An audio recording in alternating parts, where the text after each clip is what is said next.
ఆ పరశురాముకి కనీసం ఇప్పటికైనా జాలి కలిగి వదిలాడు, లేకపోతే ఎప్పుడు వదిలేవాడో ఏమో. జాలి కలిగి వదిలినట్లేదు, బాగా వాడుకుని వదిలినట్టుంది. నా కూతురి గురించి ఇంకొక మాట మాట్లాడారంటే చెప్పు తీసుకుని కొడతాను. గాయం మీద కారం చల్లడానికి వచ్చి ఉన్న మాట ఉన్నతమైన మాట అంటారా? సిగ్గులేదే మీకు? ఆ రోజు మీ అబ్బాయి సర్టిఫికేట్స్ ఇవ్వడానికి వచ్చాను. ఈ రోజు మీ అబ్బాయి గొప్పతనాన్ని సర్టిఫై చేయడానికి వచ్చాను అంకుల్. వెళ్ళు, ఇంక రాకు. అమ్మో, నోరు తెరిస్తే చాలు అన్ని చాడి. వద్దమ్మా, వద్దు. ఈ కలవరింతలు వద్దు, ఈ కన్నీళ్లు వద్దు. దేవుడు మనల్ని ఇంకెంత పరీక్షిస్తాడో చూద్దాం. నాకు చచ్చిపోవాలనిపిస్తుందమ్మా.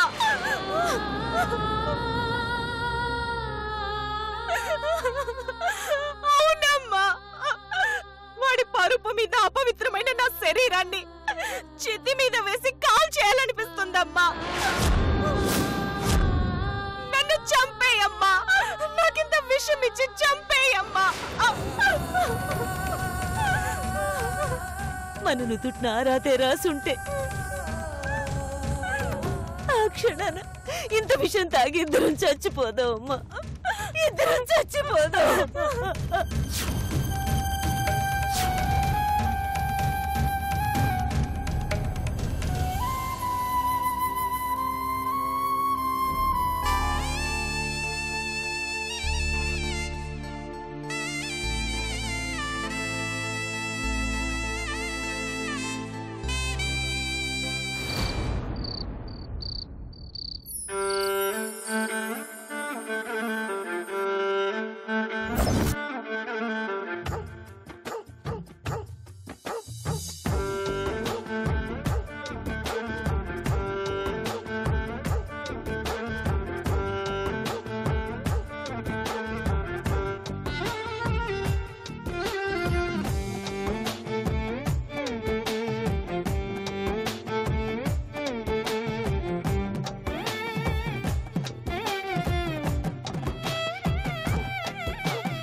అబ్బబ్బా దేవుడా, వాడు నాకు గుర్తు రాకూడదు, గుర్తు రాకూడదు, గుర్తు రాకూడదు.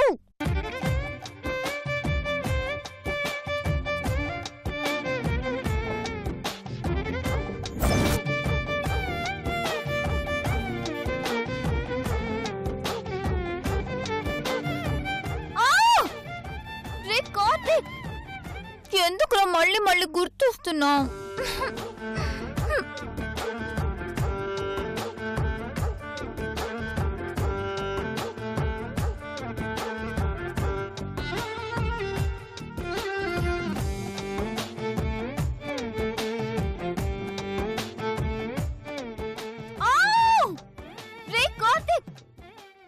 ఏం చేసావురా నన్ను? పదే పదే ఎందుకు గుర్తొస్తున్నావు?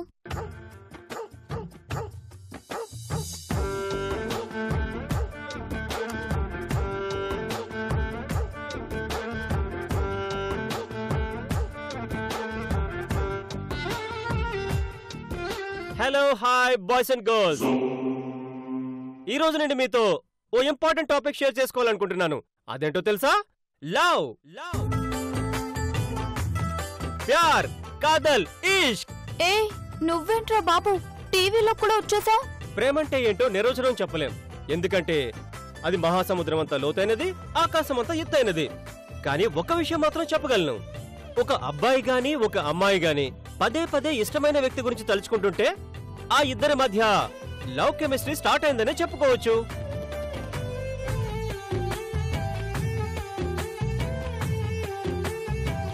ప్రేమించడం ఒక అదృష్టం, ప్రేమించబడడం ఒక వరం. ఓకే, ఇప్పుడు మీకోసం ఒక మంచి సాంగ్ వస్తుంది. See and enjoy. ఛ, ఇదంతా నా భ్రమ. రే కార్తిక్, అసలు నా పర్మిషన్ లేకుండా నా మనసులోకి ఎలా వచ్చావు? ఎప్పుడూ లేని ఫీలింగ్ ఎందుకు కలిగించావు? కొంపతీసి నేను నీ ప్రేమలో అయితే పడిపోలేదు కదా? పడినా పర్వాలేదని నా మనసుకి ఎందుకు అనిపిస్తోంది? ఈ ఫీలింగ్ ఎందుకు ఇంత బాగుంది? కొంపతీసి పడిపోయానా? పడిపోయాను. నిన్ను చూసి పడిపోయా ఆన్ ద స్పాట్, నన్ను నేను మర్చిపోయా ఆన్ ద స్పాట్. నిన్ను చూసి పడిపోయా ఆన్ ద స్పాట్, నన్ను నేను మర్చిపోయా ఆన్ ద స్పాట్. మ్యాజిక్ ఏదో చేసినట్టు ఆన్ ద స్పాట్, నీ మాటలకు పడిపోయా ఆన్ ద స్పాట్. నన్ను ఏం చేసావో ఇంతకీ అది అర్థం కాదే ఇంతకీ. నా గుండె పట్టి లాగి లాగి చంపేసావు గిల్లి గిల్లి ప్రేమించేసేనా. Oh, one more time, baby, one more time. Malli malli cheppamata one more time. One more time, baby, one more time. Malli malli cheppamata one more time.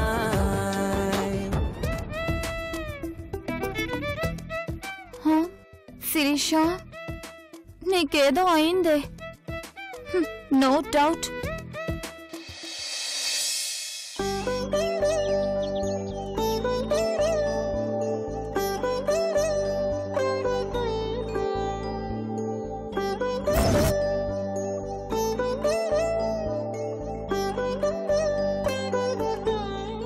ఇంకా రావడం రెడీ లేదా? అవుతున్నట్లుంది.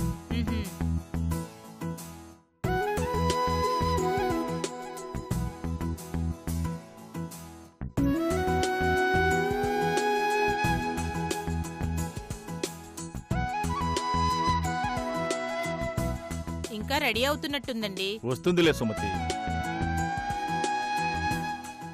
బేటీ, వస్తున్నాను మమ్మీ.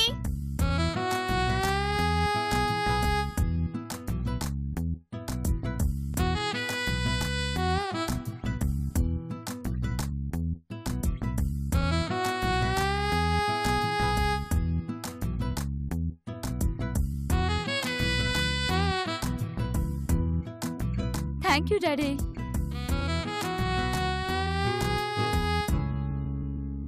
Thank you mummy.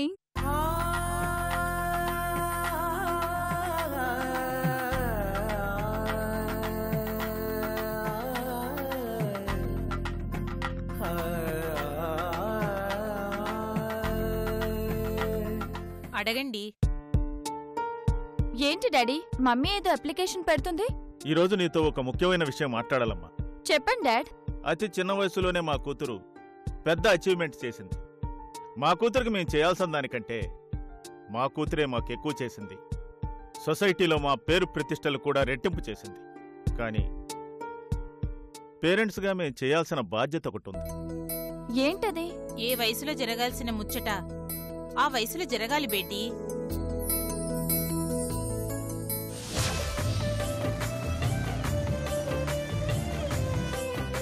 అదేనమ్మా, నీ పెళ్ళి.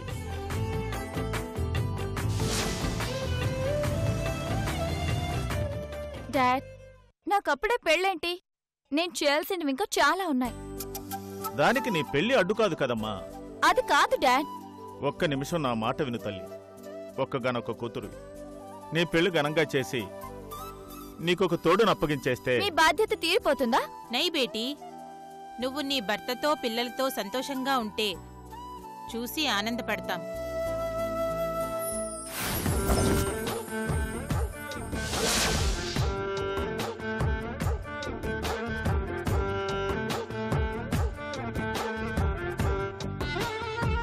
Mummy, నువ్వు మరీ దూరం ఆలోచించేశావు. నువ్వు అంటే కెనడా సంబంధం ఒకటుంది. నీ ఫొటోస్ చూశారు, వాళ్లకు నువ్వు నచ్చావు. నువ్వు కూడా అబ్బాయి ఫోటో చూసి చెప్తే మిగిలిన విషయాలు మేము మాట్లాడుకుంటాం.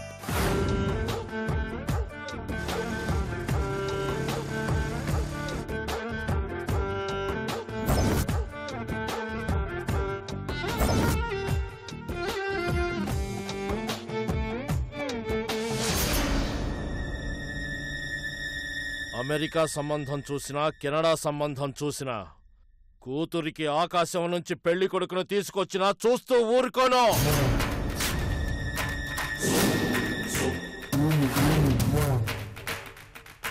నా కొడుకుతో కాకుండా ఏ నా కొడుకుతో పెళ్లి జరిగినా వాణ్ణి పీటల మీద చంపేస్తా.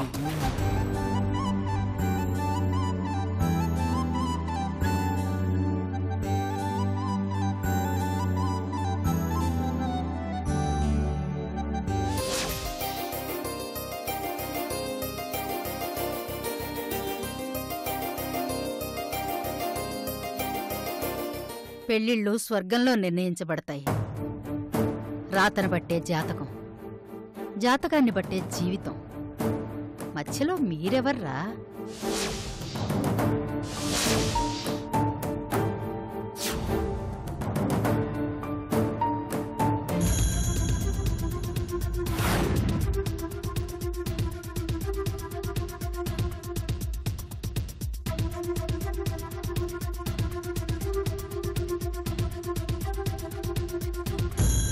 ఏ ముసలై, సెటైర్లు వేస్తే చచ్చిపోతావు.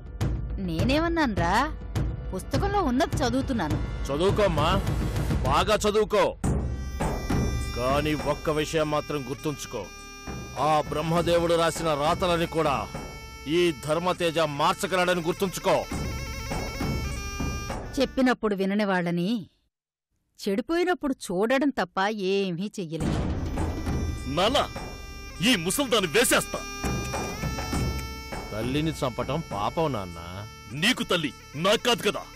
ఆవేశపడకురా, ముందు జరగాల్సిన కార్యక్రమం జరిపిద్దాం పద.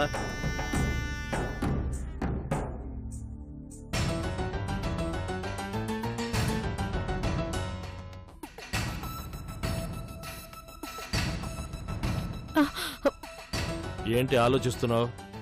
పద. ఎక్కడికి? శిరీష వాళ్ళింటికి.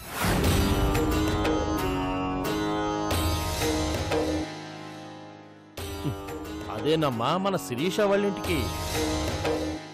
దేనికి? దేనికని చెప్తే గాని రావా? చెప్పినా చెప్పకపోయినా నేను రాను. మాటలతో చెప్తే ఎందుకు వస్తావు? ఇలా జుట్టు పట్టుకుంటే అప్పుడు వస్తావు. పెళ్ళైన దగ్గర నుంచి దాని జుట్టు లాగి లాగి సగం చేశావు. నా మాట వినలేదంటే గుండు చేయిస్తాను. అమ్మా సుభద్ర, ఎందుకు వాడి చేతిలో దెబ్బలు తింటావు? వెళ్ళమ్మా.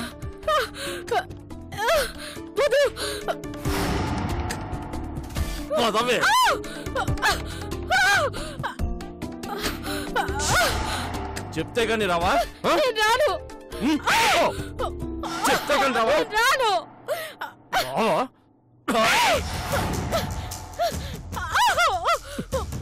అమ్మా, ఎందుకు మొండిగా ఉంటావు?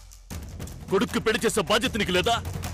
కొడుక్కి సంబంధం అడగడానికి రావడానికి నీకేంటి ప్రాబ్లం? సంబంధమా? పెళ్ళా? నీకా? ఛీ! పెళ్ళిళ్ళు మనుషులు చేసుకుంటారా, నీలాంటి పశువులు కాదు. అమ్మా, రేయ్ నాన్నా, మీ అమ్మ ఇలా చెప్తే ఎందుకు ఇట్టుందిరా? పదవే, పద, పద.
ఒక మంచి పని కోసం వెళుతున్నాం. ఏడుపు మొహం వేసుకొని రావద్దు. నీచుడా, నాశనమైపోతావురా.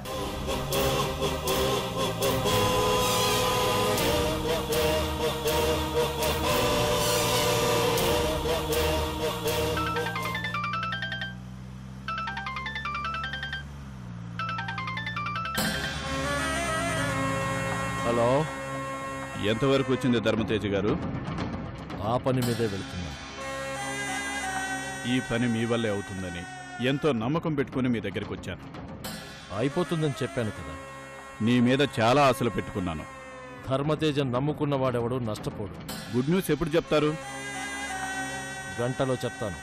మీ కాల్ కోసం ఎదురు చూస్తుంటాను. అలాగే.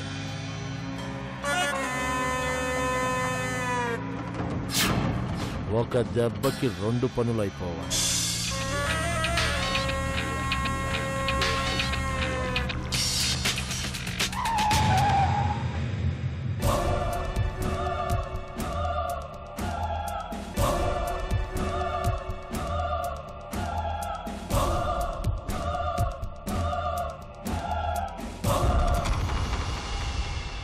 రెహమాన్ బ్యాండ్ మేళం ఏమన్నా స్వాగతం పలకాలా? దిగు. నేను ఇక్కడే ఉంటాను, మీరు వెళ్ళండి.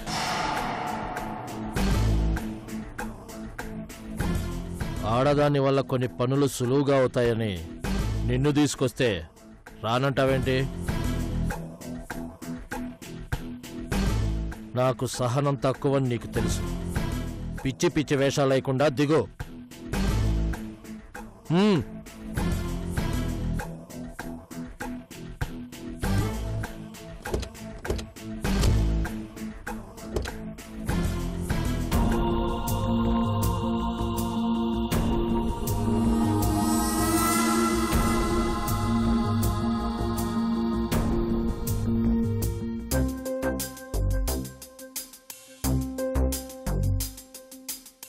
Okay dad.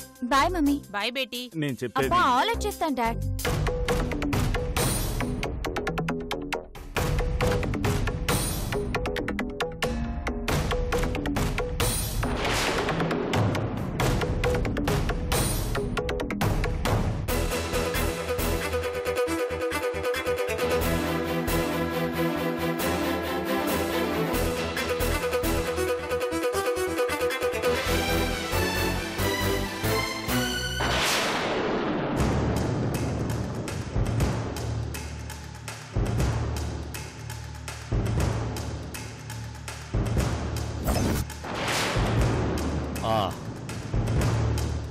సంస్కారంతో నమస్కారం కృష్ణరాజు గారు.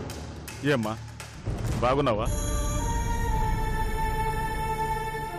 నేను పలకరిస్తే మీరు నా భార్యను పలకరిస్తారేంటి? నీకు భార్య కాకముందే నాకు చెల్లెలు కదా.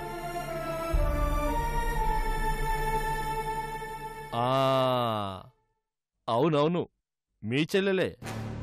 ఆ కృష్ణుడికి ఆ సుభద్ర అంటే ఎంత ప్రేమో, ఈ కృష్ణరాజుకి ఈ సుభద్ర అంటే అంత ప్రేమ. ఏమంటారు బావగారు? ప్రేమల గురించి అనుబంధాల గురించి మీరు మాట్లాడకండి. దెయ్యాలు వేదాలు వండిస్తున్నట్టుంది.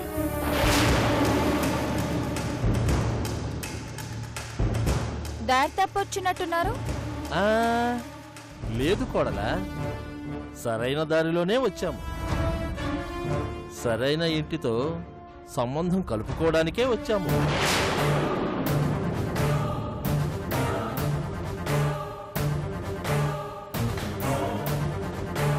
సంబంధమా? మీకు మాకు మధ్య ఆ సంబంధాలన్నీ ఎప్పుడో తెగిపోయాయి కదా.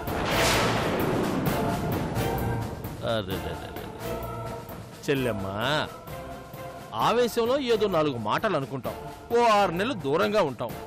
అంత మాత్రాన మన వాళ్ళు మనకు కాకుండా పోతారా ఏంటి? అరే, ఈ రోజు ధర్మతేజ గారు చాలా ధర్మం మాట్లాడుతున్నారే. అమ్మా శిరీష, నీకు టైం అవుతుంది కదా, నువ్వు బయలుదేరమ్మా.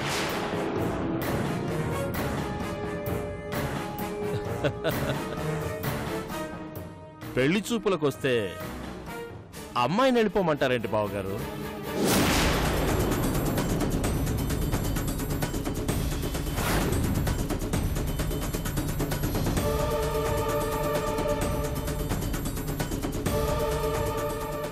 పెళ్లి చూపులా ఎవరికి? నాకు శిరీషికి మామయ్య.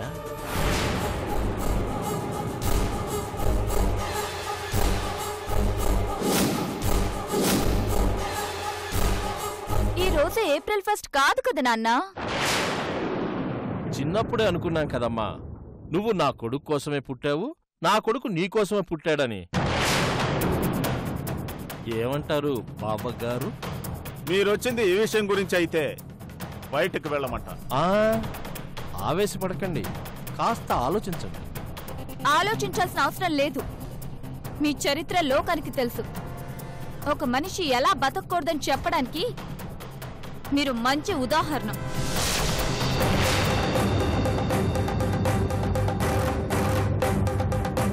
నీలాంటి లోఫర్ నాకు మామయ్య అవ్వడం, కనబడ్డ ప్రతి చీర వెంటపడే నీ కొడుకు లాంటి రోగ్ నాకు భర్త కావడం కల్లో కూడా జరగవు.